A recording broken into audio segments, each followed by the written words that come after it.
ಎಲ್ರಿಗೂ ನಮಸ್ಕಾರ.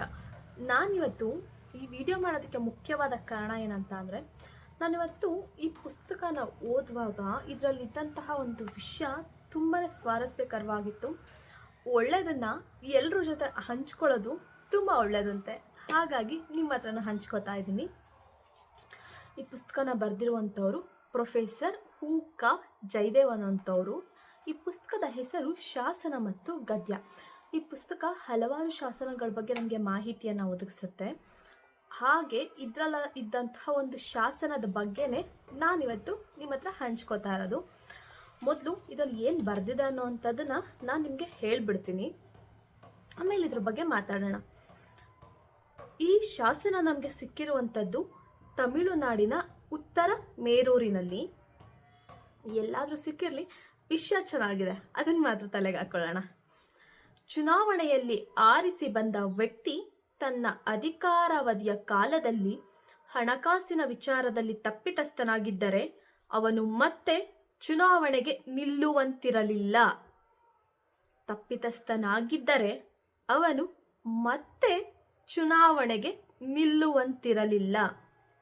ಅವನು ಮಾತ್ರವಲ್ಲ, ಅವನ ಹತ್ತಿರದ ಮತ್ತು ದೂರದ ಸಂಬಂಧಿಗಳಾರು ಚುನಾವಣೆಗೆ ನಿಲ್ಲುವಂತಿರಲಿಲ್ಲ. ಏನಿಲ್ಲ, ತುಂಬ ಸಿಂಪಲ್ ಆಗಿದೆ ವಿಷಯ. ಅಂದರೆ ತುಂಬ ಶತಮಾನಗಳ ಹಿಂದೆ ಹಾಕ್ಸಿದಂಥ ಶಾಸನದಲ್ಲಿ ಇದ್ದಂತಹ ವಿಷಯ ಇದು. ಏನಂತ ಅಂದರೆ, ಅವಾಗಲೂ ಚುನಾವಣೆಗಳು ನಡೀತಾ ಇತ್ತಂತ ಅನಿಸುತ್ತೆ.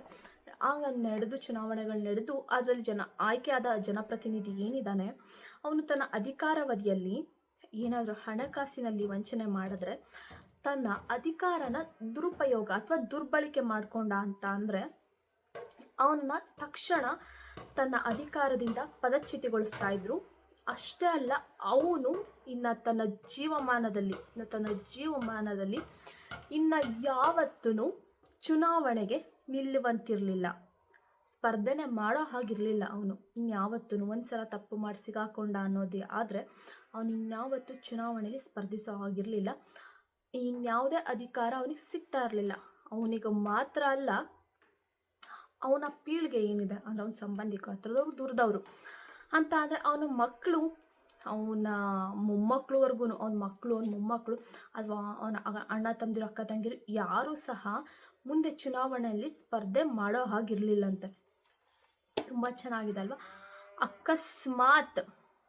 ಅಕಸ್ಮಾತ್ ಆಗಿ ಈ ಕಾನೂನೇನಾದರೂ ಪ್ರಸ್ತುತ ಈ ಕಾಲಘಟ್ಟಕ್ಕೆ ಇದ್ದಿದ್ರೆ ಹೇಗಿರ್ತಿತ್ತು?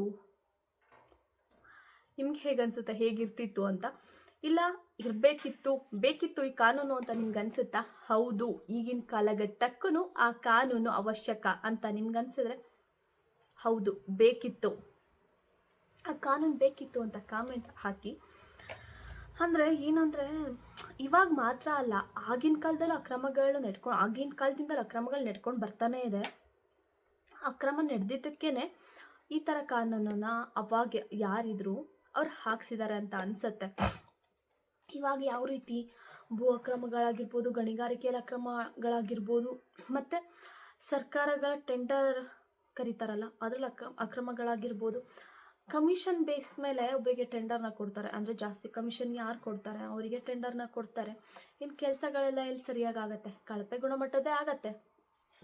ಈ ರೀತಿಯ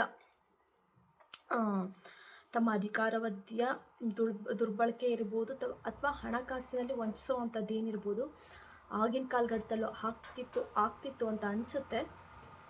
ಹಾಗಾಗಿನೇ ಅವರು ಈ ರೀತಿಯ ಒಂದು ಆಜ್ಞೆನ ಹೊರಡಿಸಿ ಶಾಸನನ ಹಾಕ್ಸಿದ್ದಾರೆ. ಚೆನ್ನಾಗಿದೆ, ಈಗಲೂ ಇರಬೇಕಿತ್ತು ಅಂತ ನನಗಂತೂ ಅನ್ನಿಸ್ತು.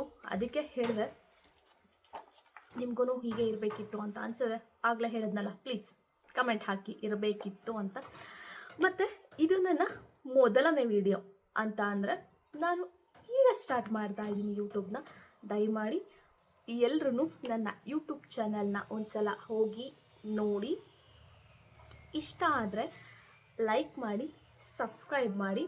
ಮತ್ತು ನೆಕ್ಸ್ಟು ಯಾವ ಥರ ವೀಡಿಯೋಸ್ ಬೇಕು ಮತ್ತು ಹೀಗೆ ಮಾಡಿದ್ರೆ ಚೆನ್ನಾಗಿರುತ್ತೆ, ಏನಾದ್ರು ಚೇಂಜಸ್ ಬೇಕು ಅಂತಂದರೆ ಬದಲಾವಣೆ ಮಾಡ್ಕೊಳ್ಳಿ ಅಂತ ಹೇಳಿ ಕಮೆಂಟ್ ಮಾಡಿ ತಿಳಿಸಿ. Thank you.